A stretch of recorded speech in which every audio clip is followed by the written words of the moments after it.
Hey, folks, welcome to Spoilerin Time. This is the companion show for Cordkillers. Now, on our Cordkiller show, we tell you how to cut the cord. On this show, we watch stuff. That's the whole point of cutting the cord, and we get to talk about it. We are in an ongoing rewatch of Deadwood from HBO, so we'll be talking about episode 5 of season 1 of Deadwood. We're also going to talk about 3 episodes from Black Mirror's recent release, USS Callister, Arkangel, and Crocodile. I'm Tom Merritt, and of course, joining me on Spoilerin Time as always, Mr. Brian Brushwood. Heck yeah, Brian Brushwood here, and joined by the fabulous Derrick Chen. Thank you so much for joining us, man. Yeah, thanks. Happy to spoil some good programming. Well, now, I know you've watched all the Black Mirror episodes. Have you ever watched Deadwood, just out of curiosity? No, I haven't, actually. I've heard you guys talk about it, but I haven't seen it yet. Well, then, in your mind, just assume you're about to get a history lesson. The true factual tales. It's all true. Actually, kind of mostly true. Some of it's true. It's very close to the truth. Let's start off, though, Brian, by checking in with the movie draft. Yeah. You don't sound happy. You don't sound super thrilled. Our team next year is going to be called Team Didn't Win the Movie Draft Team last Hubris. time. We'll be called Team Hubris. That'll be our name. Because we're in 4th place, and running away with it is not Team Frog Pants with Star Wars The Last Jedi. They're still in 3rd place. But Team Jury at $700 million. They passed the $700 million mark. Not only did Frog Pants not win with Star Wars, it wasn't even close. It was a total blowout. They're going to, by the time this closes, they're going to be $200 million behind. Yeah, just insane. I remember when we were doing the draft being upset with Justin because he was doing the same thing we were. Yep. And I was worried that it was going to keep things out of our hands that we wanted. What I will say is I didn't feel like he got too many things that I really wanted. And I was wrong, because apparently I should have wanted every single thing he got. He picked all the right stuff, not the least of which is Jumanji. Jumanji just made all the money on the planet. That was a solid pick. Yeah, and he spent all 100. That's another key. We got stuck with 90 with 10 on the table, which doesn't hurt, right? So, yeah. So the only way I think this season could have led me really upset would be if Star Wars had won. That's just not a very satisfying end to the game. But this ended up being a fantastic season, like genuinely believing that the Empire was going to swoop in and destroy everything. And then look at that drop off from Star Wars. That's shocking to me that it did so much less money than we expected. Yeah, $506 million at this point. There's only a week left in the period. We have 4 weeks after the last movie airs or goes to theaters to count, and next Monday will be it. So there is really no conceivable way that anyone can catch Team Jury. So congratulations to Brett and Justin. And congratulations again to, I don't have it in front of me. Who's our chat realm? Crash the System. Crash the System. Congratulations. And again, I love the fact that it just keeps being one person, that it's very rarely a 25-way tie. Yeah. All right, let's talk about Black Mirror episode 1 of series 4, as they're calling it. USS Callister. This is one that starts looking like it's just a straight up ripoff of the original series of Star Trek, then turns into what seems to be the story of a rich fantasy life through VR of a founder of a company who's not getting a fair shake. And then turns out that he is, in fact, a vengeful tyrant who traps virtual beings and makes them do his bidding. Yeah, this is easily one of the best Black Mirror episodes ever, right? I love this. I mean, it's going to be higher in my estimation than some, simply because it does such a good job parodying Star Trek, the original series. Yeah. But what I love about it is not just that, but that it layers on this amazing story on top of it. Yeah. What did you think, Derek? They did a really great job just even hyping things up. I mean, the days leading up into the I guess the release of the series, they just did all these shorts that I was so excited going into, Tom, to your point, thinking that it's going to be kind of a Star Trek, mashup or something, and just how it just completely swung into a completely different topic was, I think that really made such a huge contrast, I guess, for the experience.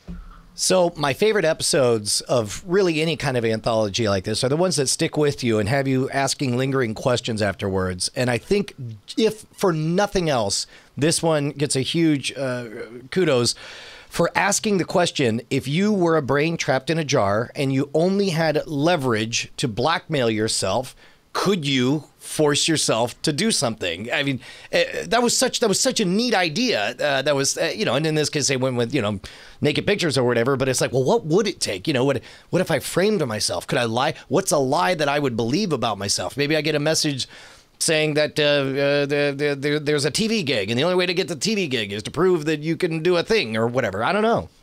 And all in the service of essentially ending their virtual lives, right? Yeah. I mean, it's not how it ends up. They end up getting a better solution than they expected, but they are all willing to risk it all. And by risk it all, I mean risk the, further torturings of Jesse Plemons' character. Infinite pain forever. Yeah, in order to reach oblivion. And it turns out they end up with a better situation than that. But it's interesting, too, of how, I guess, there's a lot of, I guess it's covering a lot of, sexism, feminism and all of that in the episode itself, the topics of that. And it's just interesting how, I guess, the real life character of, I guess, I forget what the new employee was, but she pretty much got blackmailed and bullied, even though she just talked about how she left her last job because she, it was a bad environment, only to come to this job. And her life, is forever kind of just in, for her, it's a scary experience. So she got blackmailed into doing something, and she has no idea, if the person's still going to release pictures in the future or not. She has no idea what happened. This is another thing I really enjoyed. Another question that I keep going back to is like, what must life be to exist as a representation of a living being, but in a virtual space? Interacting with real humans as other players, as they beautifully did, having Aaron Paul show up to be the classic troll gamer at the end. I just loved it. Everything about this was just poetry from beginning to end. Yeah, they sort of just sidestepped over the do you have consciousness? Are you real? They're like, listen, I feel real. I feel real pain. And so blackmail myself, sure, whatever it takes to get away from this. And you find yourself no longer ruminating on the nature of reality, but cheering for these virtual, they need agency. They need to be able to master their situation. And Jesse Plemons ain't going to give them anything. They're not going to convince him to change his ways because he doesn't think they're real. And you realize that it's almost a certainty that they're going to be internationally, worldwide famous in a matter of days, because they're going to go around, keep interacting with people until they get to someone that they can tell their story. You're telling me the front page at the top of Reddit ain't going to be, hey, here's copies of this psycho's co-workers, and then they're going to talk to their doppelgangers over in the real world. And I assume, or maybe not, maybe there's some afterward story where it makes sense they're content just to fly around in their imaginary starship. Well, and that's what I was thinking when you're saying that. Is there a reason that they shouldn't tell their story? Is there a way that they risk getting deleted or purged from the network? Is it better for them to keep themselves under wraps, or should they go public? I don't even know, and that's pretty interesting to think about. I don't want to sound like a downer, but even if people found out, I don't know. It's the internet, right? I can imagine people still doing very bad things, even if they think that they're real people. I mean, somebody's going to try to hack in and get rid of them. Yeah. Well, and then there's questions of agency and do they throw those programs into robot bodies so that they're in the real world, or how much does the real world matter? I mean, I don't know. Lots of fun stuff to think about. And I liked one of your first impressions right after we watched this, back when it first came out, Brian, was the idea that they didn't expect Jesse Plemons' character to change. They had to fix the problem themselves. Yeah. And in that regard, it felt, I don't know if it was intentional, but there was a brief hot flash of me thinking they're intentionally making him Donald Trump. This is a commentary on the Trump presidency, where the guy in charge is not playing by any of the rules and doing nonsense, and everybody is constantly afraid, just doesn't want to get yelled at, and I don't know. I felt like that was too on the nose to be coincidence. Yeah, but it's a pattern that sort of fits a certain interpretation of events for sure. Yeah. Side note before we move on to the next one, Jesse Plemons and Christine Milioti, who played the employee that rebels, both Fargo characters. Oh, right on. Of course. Yeah. On Jesse Plemons, I think might be one of the best things I've seen from him. I think this is Jesse Plemons as a name that I care about has really crossed the threshold with this performance on Black Mirror. Previously, it was like, oh, that's that guy I remember from that Breaking Bad. But now I don't know. I'm just stoked about. Oh yeah, and you never watched Friday Night Lights, which is what I always think about because that's where I first saw. I watched up until the writer's strike when it got unwatchable, and then he's the first officer from the Orville's boyfriend in Friday Night Lights. Oh, right on. Okay, cool. After nearly losing her daughter, a mother invests in a new technology that allows her to keep track of her child. This is Arkangel, and it's kind of a story told over years because at the beginning it's I just want to know where she is and that she's doing okay. And it's a beta program. And by the end, it's a beta program that's ended. In fact, it's been declared ended by the government, but she's allowed to keep going with it. And her daughter's a teenager now. And do you really want to be observing everything your teenager does? Sort of becomes the question. Yeah, this one was a little clumsier, but I did like that it asks a core question that I'm grappling with now as Penny is about to turn 14. You know, when you're the one paying for the phone, does that entitle you to know how she's using it? In a world where you can't casually see all her friends, but instead she's just interacting with people through a magic box, you know, how do you work with that and still be a good parent? So it poked some right buttons, but I was really not a fan of how clumsy the world building was, where it's just like, I don't know, Magic Man with the suitcase comes up, puts a Jeep Chop in there, you know, that would have world-changing implications if this technology was real, and then they just shrug and shut down the program but let her keep it. A lot of that was a little tough it took me out of it when those moments were happening. Derek, what about you? Yeah, I mean, I guess to your point, that the whole censoring thing takes a little bit more of a kind of leap in imagination. But I mean, the whole concept. So many of my friends are parents now, and even yesterday I was at a house party, and they were just passing the baby monitor back and forth in terms of just watching a live cam of their kid just to make sure they're safe. And I don't know, it really struck a chord to seeing how this actually felt the most closest to being true. Like parents could really invest in just having that security of knowing where the kid is, that they're okay. Maybe it doesn't go as far as seeing what they see, but if they're able to just monitor, how their kid is behaving, this one actually seems closest to reality for me. Yeah, and I'll agree with you, Brian. This doesn't do a ton of world building. It's almost like we're reading Mary Shelley's Frankenstein for Sword and Laser, and one of the things that I forget is she doesn't do any world building. She doesn't spend any time talking about the revival of the monster. She doesn't talk about the science behind it. She just says he was a scientist and he figured it out because she wants to tell this morality tale about the other monsters and all of that. And I feel like Arkangel was doing the same thing. They're like, that thing they put in, don't look too closely, but just assume that it works. And then let's deal with the ethical implications of that. Yeah.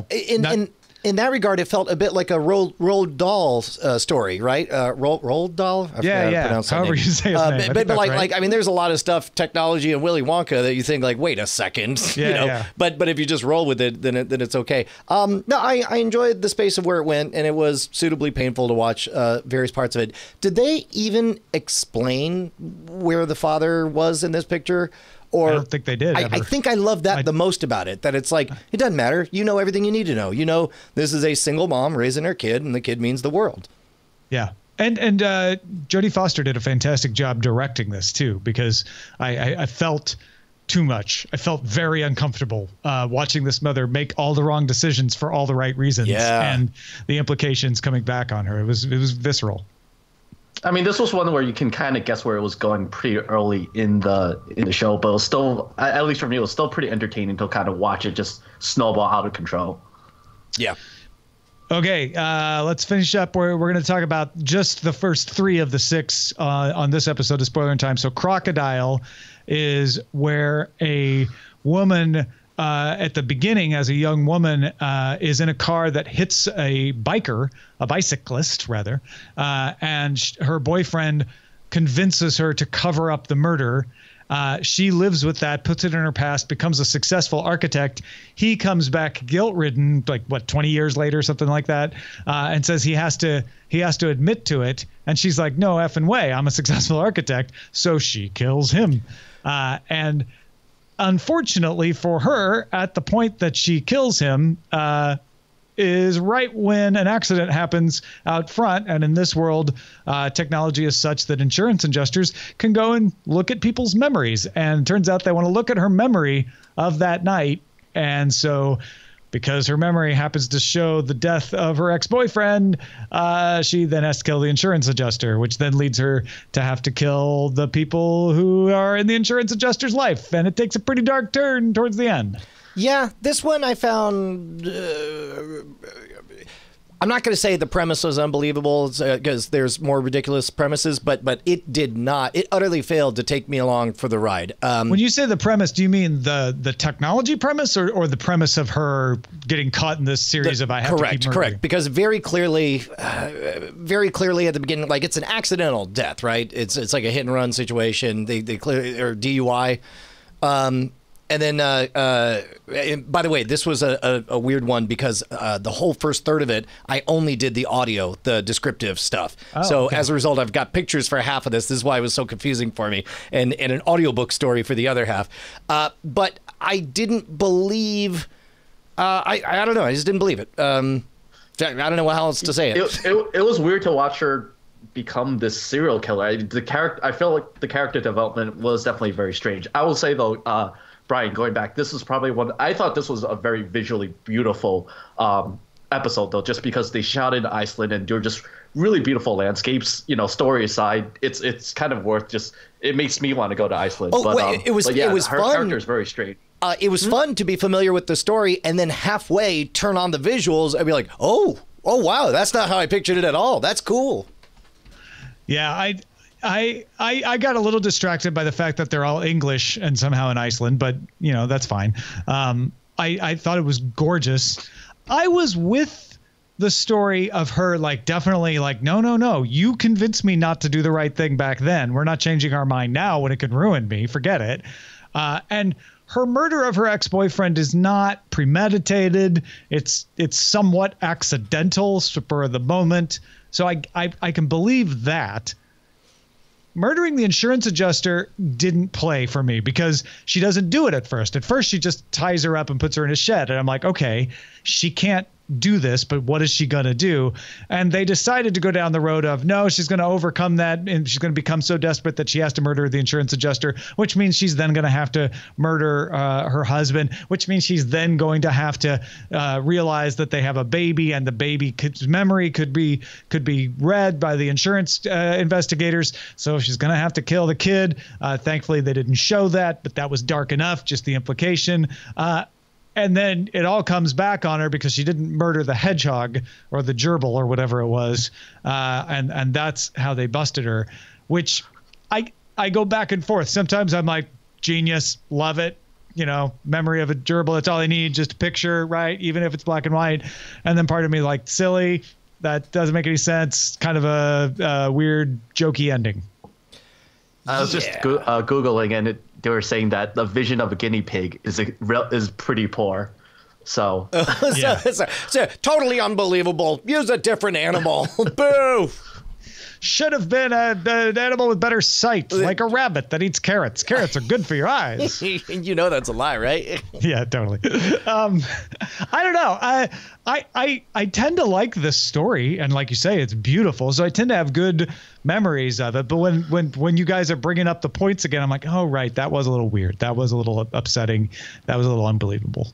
And also it didn't leave me with any questions. Like the thing we were just praising about the USS Callister. I mean, I want to go back there, but the only question I have are like, why did she act so irrationally? That made no sense. Yeah, that was a dumb move. You don't wish her well. Like, oh, I wish she would have changed her mind. Like, she's kind of, from the moment she kills her boyfriend, you kind of lose all sympathy for her. Yeah. Absolutely. Yeah, no, she becomes damned. And, you kind of half damn her right at the beginning because for being weak in the opening scene. And then... Yeah, I actually like that part. That part works for me of like, she was weak enough to get talked out of doing the right thing. And so now she doesn't want to, now that he's weak enough to change his mind, like at least stick with your program. That I found intriguing. That was a nice little twist. But where it goes from there, I mean, it's just like, and so if you make those decisions, you're damned. Yeah. It was also a bit disjointed for me, I guess. It's just because you just had two completely separate stories. You had the insurance adjuster and kind of her family and that all developing on one end. And then you have, and it just, I mean, it came together at the end supposedly, but it just felt like a lot of unnecessary buildup that didn't really, for me, it didn't finish the way that I would have liked it to. It was a little bit on the nose with the Telltale Heart stuff, right? Like it was. Yeah. And I'll be honest, loved the insurance adjuster, loved her story, great. Loved that technology. Like, I want to see a story with her in it, tracking something down, maybe just a different thing. I don't know. Yeah. All right, let's move on to Deadwood, episode 5 of season 1, The Trial of Jack McCall, which is a real trial that really happened, and he... spoiler alert, really was found innocent. You can find it in your history books. So this was probably the most faithful to events, anyway, of any of the episodes, right? Because this is about Jack McCall, who really did kill Wild Bill Hickok after being given money for breakfast, and who really did claim that it was a vengeance killing and was found innocent by the jury there. What did he say? Abilene, Oklahoma? Didn't even have the right state or whatever? It's supposed to be Abilene, Kansas, right? Or I forget what it is, but is there an Abilene, Kansas? I don't know, but that's what he said, right? Yeah. I enjoyed that sloppy work. I also enjoyed that this is another case of when I go back, I just wish I could have watched the whole trial, the whole monkey crap throwing show that it was. But instead, they only gave us little bits and pieces. And they move things along quickly. And it's like that the trial's not the star of the show. The star of the show is what happens. This is Al Swearengen's joint and he's got to make money. And I adored that moment that, he's drinking in his success. He's so proud of himself for beating the murder rap in a place without laws. I love the logic of saying we can't find him guilty because if we find him guilty, then that makes us a government, which means we're going to have a problem with the United States. But if he's found innocent, maybe that's fine because, but then really, in the story, they make it clear that there's this moment he's found innocent, and then there's that dawning realization that is like, oh, he's a dead man walking. Somebody's going to get justice. Not one person likes this guy. I have to believe that in the historical event, there was a little bit of kind of everybody being on the same page, even as they were saying innocent. You know what I mean? Well, Al Swearingen, I don't think had actually showed up in town yet. He may have. Certainly wasn't the place where they held the trial. So some of this stuff has been fudged. Al Swearingen was not there when Bullock showed up, apparently, in real history. They changed the timeline a little bit. But forget that. The basis of, listen, if we hang Jack McCall, the feds are going to come. And they're going to start asking questions, and we don't want that. If we find him innocent, we don't have to hang him. And they'll just go, wonder why they found him innocent. Well, not a legal territory anyway. We're going to have to retry him. And that's what actually happened. They ran Jack McCall out of town, said, you're somebody else's problem. And the U.S. government went and found him in Wyoming, hauled him back to an actual legal courthouse in South Dakota, retried him, and found him guilty. So essentially, everything went according to plan. It was a good plan, it turns out. Even though it felt like a weird miscarriage of justice, ultimately, it went great. Yeah. And that's what's so interesting to me about this episode is they show them like, all right, we're going to pick a jury. So put your business card here if you want to be in the jury. If you're actually have passed the bar and you're a lawyer, we need to pick a judge and we need to pick attorneys for both sides. This is common law. And then the judge even says we have no actual settled law. So we will be judging this by common law. Like, this is pure justice, right? In a way, because it is, springing up from the wellspring of human behavior, which is what all law is. It's just tradition. It's just how we decided, okay, we're going to treat each other this way. And yet it's immediately subverted. Yeah. Liked it. And so we also had the side deal, and forgive me, I watched that sick dude, but I don't understand his importance or why they're throwing him out to die of exposure. Although I guess it is awfully convenient that Calamity Jane showed up and starts giving him whiskey and water. Or whatever. Yeah, I feel, there was a breakout, and now I can't remember if it was cholera or typhoid, historically in Deadwood that I ran across. And so I think they're playing with that. What it looked like to me, he had like measles or something like that. But that's why they say burn the blanket, right? Is this guy's contagious? Yeah. We don't want him around because he's going to get everyone in town sick. So put him out in the hills to die, burn the blanket, and be done with it because we don't want him infecting the rest of us. Yeah.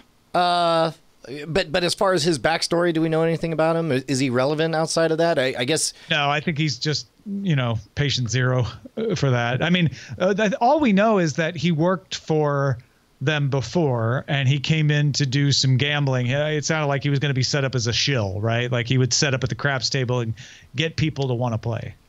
I'm also reminded as we do this rewatch, and for those of you guys who don't remember, I only watched the first season, 10 years ago. But man, the guy who plays the preacher with the who has the seizures, is just fantastic. He's got such a curious cadence to the way he speaks. His presence is I don't know, weak and wilty and smarmy and strange and wonderful and pure all at the same time. Like it makes me uncomfortable to watch him. And I think that's some good acting and good storytelling. Yeah. No, absolutely. I do not want to go to lunch with that man. But I'm sure the actual actor would be a pleasure to have lunch with. Yeah. And then we also have the subplot of what's her name from House of Cards kicking her not opium habit. Her laudanum habit. Yeah. And getting to know Trixie. Trixie being sent over to help take care of the baby. Yeah. So is it? It sounded like she was tasked specifically by Swearingen to get her addicted on harder versions of the dope, but instead she goes over there and helps her kick it. Which makes me wonder what's her play? Is this something that gives her power or position, or is this quote unquote doing the right thing? Yeah, no, I feel like it's a little bit of both. She probably has some sympathy, but she also, remember, has been beat up quite a bit by Swearingen. And I think she feels like, F you, Swearingen. I'm not going to make someone under your thrall. And what are you going to do about it? Beat me up again? Great. Yeah. Yeah. But still, man, hardest thing about doing this one is not just watching them all straight through. Highly recommended. This is definitely one where I tend to want to find out a little bit about what really happened as we watch them. And so this time I was like, oh, I wonder where Wild Bill Hickok really is buried. Like, is that place where they're burying him? Is that a real place? Turns out it was. But then in the later 1800s, they decided it was also a really good place to build some buildings and put some housing. So they moved all the graves farther up the hill. And so Wild Bill Hickok is still buried in Deadwood, but they had to move him. And so they made like a nicer monument than the one you see in the TV show, which you can still go to now. In fact, in the process of doing that, I found out that Seth Bullock, Saul, and Calamity Jane are all also buried in Deadwood. Spoilers. They all die. That's great. Well, now I know. All right. Calamity Jane actually doesn't die in Deadwood, but gets buried there. I don't know if we see that in the show. Interesting. Well, definitely enjoying it, everybody. This is one, there are some of our library watches that I think, maybe it's for you, maybe it's not for you. I can't think of anyone who should be watching this with us. If you've not seen it, highly, highly recommended. Have we convinced you, Derek? Maybe. That's a no. That's very polite. I'm very particular about the genres I like. Gotcha. All right, fair enough. Hey, Derek, thanks again for sitting with us and talking Black Mirror. Where can people find more about what you do? You can just find me on Twitter at DerrickC82. All right, go check it out. And keep supporting us on Patreon, patreon.com/Cordkillers. We have some plans. We want to break up Spoilerin time into a library so you can go watch things and find out what we thought about it more easily. If we get to 18 to 50 users, we'll do that. So spread the word and keep supporting us at patreon.com/Cordkillers. We'll see you next time.